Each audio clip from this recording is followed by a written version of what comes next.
सेवा ग्रहण कर रहे। इतने में किशोरी जी ने ठाकुर जी को स्मरण किया। ठाकुर जी के जैसे रोंगटे खड़े भये, ठाकुर जी को याद आ गया, बोले किशोरी जी बुला रहे हैं।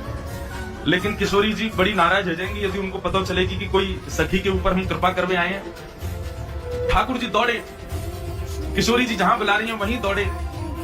लेकिन जैसे ही ठाकुर जी दौड़े तो महाराज वह सखी ने पत्रावली से चंदन को श्रृंगार किया, मुख को, हाथन को और पामन को इत्र लगाया ठाकुर जी के अंग अंग में। जैसे ही ठाकुर जी दौड़े गिरिराज पर्वत पे तो ठाकुर जी के संपूर्ण इत्र की सुगंधी से गिरिराज पर्वत आच्छादित है गयो। ठाकुर जी के अंग प्रत्यंग में लगे चंदन से वो चिन्हित है गयो।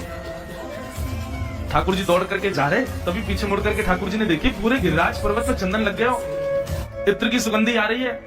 अरे भैया, किशोरी जी समझ जाएंगी जरूर इत्र की सुगंधी से कि कौन सी सखी के हाथ में आ रहा हूं, और यदि किशोरी जी को पता चल गई तो बहुत मान करेंगी।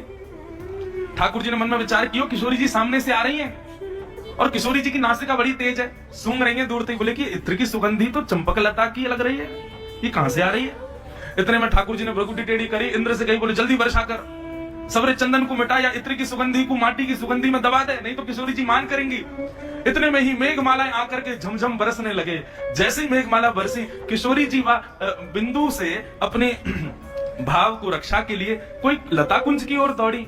तभी ठाकुर जी बोले, अरे श्री जी कहीं लतान में मत जाओ, मैं आपके काजे सुंदर छत्री प्रकट करूं ना। और इतने में ही लाल जी ने श्री गोवर्धन नाथ पर्वत को छत्री बना करके अपने बाम हस्त की कन्या उंगली पर धारण कर लियो और श्यामा श्याम वही के नीचे विराजमान है। किशोरी जी आकर के वही के नीचे खड़ी है गई। इतने में ठाकुर जी प्रसन्न हो गए, अब सब चंदन मिट गए, इत्र की सुगंधी समाप्त हो गई। किशोरी जी को पता नहीं चली हम कहां से आए।